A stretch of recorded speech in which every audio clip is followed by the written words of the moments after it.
Brainy Dose presents How to Say No Without Feeling Guilty. Sometimes saying no to people can be difficult, or perhaps you're a sucker for saying yes all the time. Why is it so hard to say the word no? Saying no doesn't make you a bad person, and it doesn't mean you're rude, unkind, or selfish. Saying no is important, and it's okay, so it's time you learn how to do so. Here are 10 tips to get you started. Number 1. Start using the word. No is a powerful word, so start using it to your advantage. Give yourself full permission to give a big, glorious no to unreasonable favors, work you're not being paid for, activities you don't want to do, or situations that make you uncomfortable, people who drain you, and anything that negatively affects your health and mental well-being. Using the word no more often will help you become more comfortable with saying the actual word. And sometimes repeating the word is the only way to get the message through to extremely persistent people. When they keep insisting, just keep saying no. Eventually, they'll get the message. Number 2. Don't apologize. It's only natural that you want to remain polite when saying no, and you often start out by saying, "I'm sorry, but..." Now don't get me wrong, being polite is important, but apologizing just makes your refusal sound weak. You need to be firm and unapologetic about saying no. Number 3. Defer. If you're interested in the request, but you have some reservations, say something like, "Sounds interesting, let me think it over first," or "Can I get back to you on that?" This is great when dealing with high-pressure salesmen, or if you are too bogged down to think properly at the moment. This gives you time and space to think it over, rather than feeling pressured to decide on the spot. Number 4.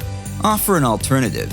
You can also respond in a way that works for you and you're comfortable with. This way you aren't really saying no, but you aren't really saying yes either. For example, you can help find a solution. Let's say someone asks you to help them move. You know that you're a lazy mofo and you'd probably just whine all day. Instead of saying no, you can offer to gather a few common friends who would be more eager to help. This way at least you show that you put in some effort. Number 5. Negotiate. Sometimes you can turn a no into a yes, if the other person is willing to do something in return. This way, you won't need to feel bad for saying no, and you will get something in return for saying yes. For example, let's say your boss asks you to work on a new project, but you know that's just not possible because you have a deadline on your current project. So, what can you do in this tricky situation? Instead of complaining and saying that it's not possible, try to negotiate. Ask if this new project is of higher priority than the current one. Perhaps you could slip the deadline on your current project by a few days. Number 6. Teach people to expect that you might say no. One of the biggest problems with always saying yes is that you soon find that people begin to undervalue your time. If you're always saying yes, people will assume that you're always available, and if you happen to say no, they get upset. So, start saying things like, "I appreciate your asking, but I really can't," or "I wish I could, but I'm swamped this week." Once people understand that the possibility of you saying yes or no is a 50-50, it will become much easier for you to actually say no, and they will become more accepting of your answer. Number 7. Keep it brief. Long answers give the asker more loopholes to come back at you. After you've said no, it is crucial that you don't start waffling. While you may think that you're protecting people's feelings by concocting an excuse, there's really no need to be too specific. This is especially important if you said a little white lie, as lying about your reasons for saying no could lead you to feeling guilty.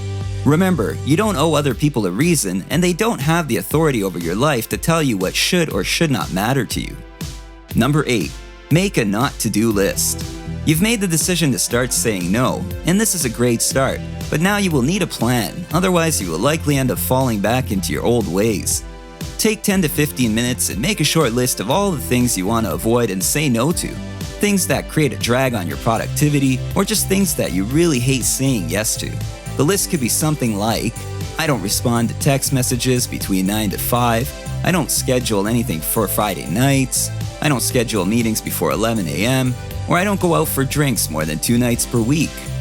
Number 9. Make a to-do list. When you start your day without a plan, you leave yourself open to letting other people's demands dictate what you do with your day. If you map out your day, you'll be more productive, relaxed, and it will be a lot easier for you to say no to random things that come up throughout the day. Number 10. Think of saying no as an act of self-love. We don't really think of it this way, but saying no is a radical act of self-love. And self-love really means doing things that nourish you and make you feel good and energized. If you can't remember the last time you did any of these things, consider revisiting your stacked schedule. It might just be time to dust off the word no and start using it. It's important to have a healthy balance of saying yes and no. This way people will have more respect for you and put more value on your time. However, there will be times when you should say yes, whether you are lazy, simply don't want to, or have other obligations. You know, emergencies. Try not to be an asshole. If your friend is going through a crisis and could use your help, don't say no because you would rather paint your nails or wank your willy. What do you think? Do you have any other good ways to say no? What are some ways you've said no? Let us know in the comments below. Thanks for watching. If you enjoyed this video, slam a like on it and share it with your friends. It really does help us out. And if you want to see more videos like this, hit the subscribe button.